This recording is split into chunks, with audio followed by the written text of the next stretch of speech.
Hello, this is Paul Nisi from FrontToursGamer.com, following up on Comic Station.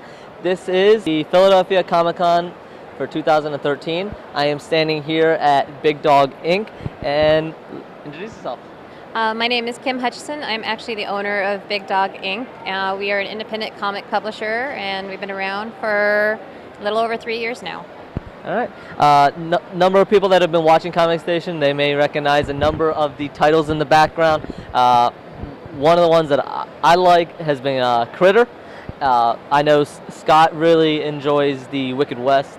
Oz, we did recently on Comic Station, we did the Scarecrow tie-in to that. I just want to talk to you as a smaller independent publisher. What made you want to get in the comics? What did you want to bring to comics that you didn't want to, say, join a larger publisher or something? Well, I think we got into comics the same way that most people do. You read them when you were a kid. You grow up on things. My big one was Excalibur. I think I had the whole entire run of that. I was totally like an X kid. I had like every single X-Men book there could be, but Excalibur was my thing. That was the really fun book. That was the book we could do everything. You had Pete Wisdom in because Charles Xavier bald, wig thing. I mean, it was just really a fun book, and that was what I really grew up on. And so a few years back, my husband wanted to start writing comic books, and I looked at him for a second and raised an eyebrow, and I said, why not? Go for it. And it just so happens that we pair very well. I can run the business end of things, and I have those skills. And he, of course, has a lot of fabulous storytelling skills. And so he came up with a bunch of worlds, and we ran with it. Very cool. As a smaller publisher, what are some of the challenges you face just getting out there? And I know you're from Chicago. Did you start in the Chicago and just work your way out, or? Actually, when we first started publishing, we were based out of Southern California. And then about a year into it, we moved out to Chicago. So we've been in Chicago for a little over 2 years now. When we first started, the very first thing we did is we looked into see how we can get distribution.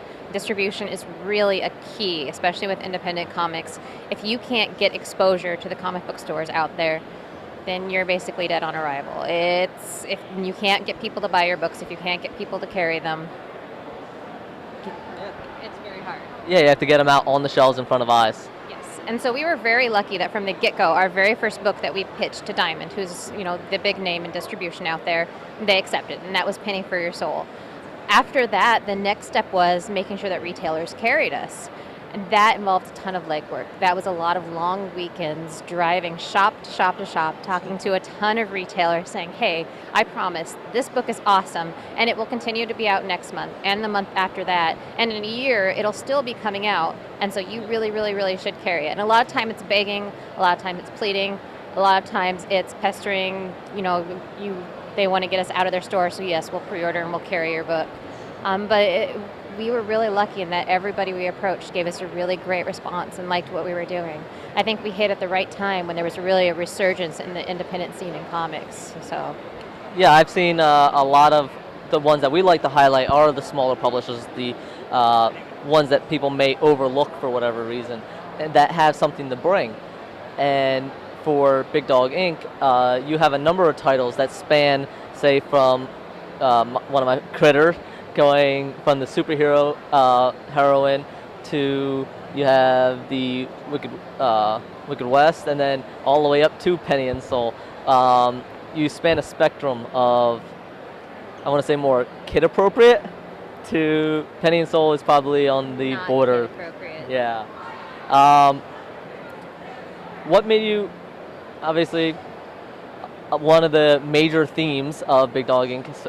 For all these titles so far has been a strong female lead. What made you want to obviously center on that, and it's been a running theme going on? Probably, again, the types of books we read when we were younger. I know Tom, of course, being a child of the 80s and 90s, especially in the 90s, you had a ton of bad girl, good girl comic books. That's when that really started taking off. And that's probably what some of his biggest influences were, I've seen some of the comics that he read. He was a huge Wonder Woman fan, constant Wonder Woman fan. And I was more of a fan of the team genres and all the X-Men thing, of course. And, there was some other stuff. I was X-Men. as X-Men. You were either an X-Men or like a JLA, and I was the X-Men and he was the JLA. So there was some contention in the house for a little while. But you know, he grew up on Wonder Woman. She was this strong female character. She had this, you know, this great background that was going on. And so when that of course influences you, what you want to do when you grow up, what stories you want to write. It's really reminiscent of what you loved when you were a child. And I think a lot what he saw in some of the modern comics is getting away from some of the core values and core principles of some of the characters that he used to love.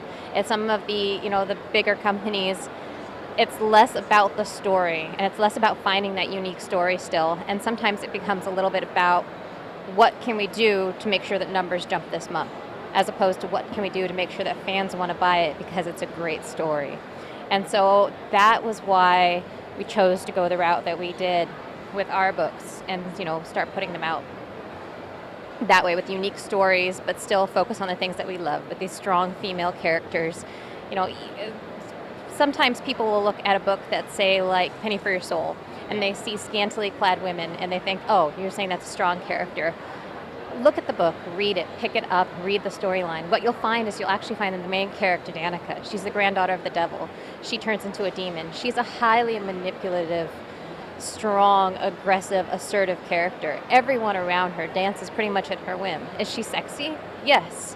But there's a great deal of, I guess, acknowledgement of that sexiness, and that, you know, there's a way that she uses that sex appeal and brings it into the story. So she still is this incredibly strong character, even though, yes, there is some cleavage exposed from time to time, and there is some sexual themes in that. Yeah. And the same thing goes from, you know, even our Dorothy Gale in Legend of Oz: The Wicked West.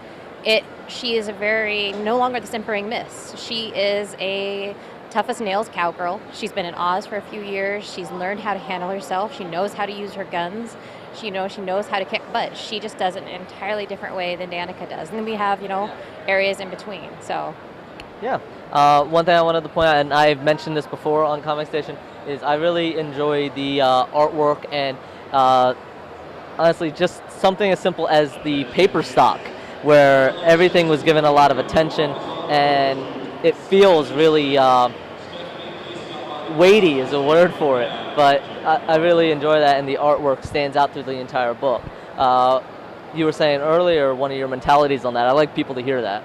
Oh, well, we decided when we were going to start doing this that we were either going to do it right or not do it at all.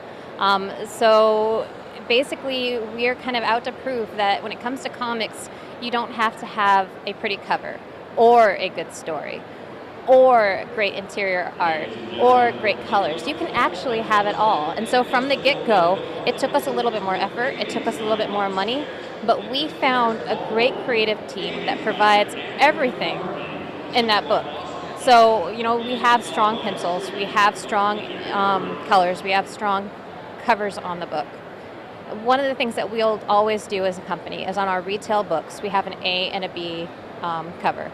Our A cover will always be our interior art team. So, for example, in Legend of Oz: The Wicked West, our A cover is Alison Borges and Kate Finnegan. And that's because we are never going to put something on the inside of the book that we would not put on the cover. A lot of times companies use the covers to sell the book.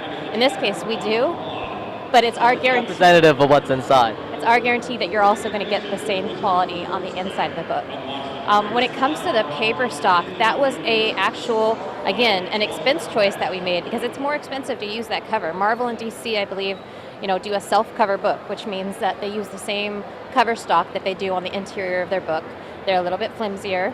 We chose to do a heavy cover stock on our book and a heavier even interior text. Our interior text on our book is still heavier than anything you're going to find at any of the bigger companies. And the reason we did that is, for one, we can give the quality. Are our profit margins cut down? Yes. But it's about entertaining the fans and bringing them the best product that we possibly can.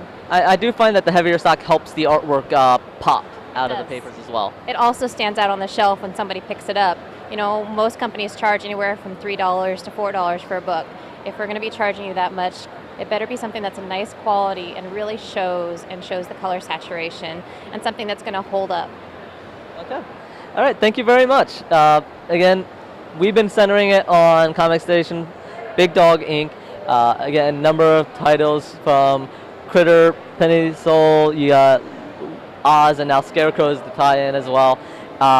And go check it out. I do want to let you leave off with a little tease of your upcoming comic book that's coming out. Well, kind of in the line of we're out to give fans, basically their cake and eat it too. In August, we actually have Scheherazade releasing, and this book is going to have it all. It has the great interior art team of Mike Crome and Nia Ruffino, both who are well known for their exclusive covers for other companies. We're giving them to you on interior pages every month retail. It's going to be a beautiful story that's epic in nature. Anything can happen, everything can happen, and it all will. It's going to be entertaining from start to finish. We're also going to be having J. Scott Campbell on our retail covers, so that's a really awesome thing. So again, fans can indeed have every aspect of entertainment in their books. They don't have to settle when it comes to Big Dog Inc. comic books. All right. Thank you very much for joining us. Thank you. Thank you. Look forward to more coverage, not just Philadelphia Comic Con, Big Dog Inc., and stay tuned for, in August, the review of Scheherazade. Thank you.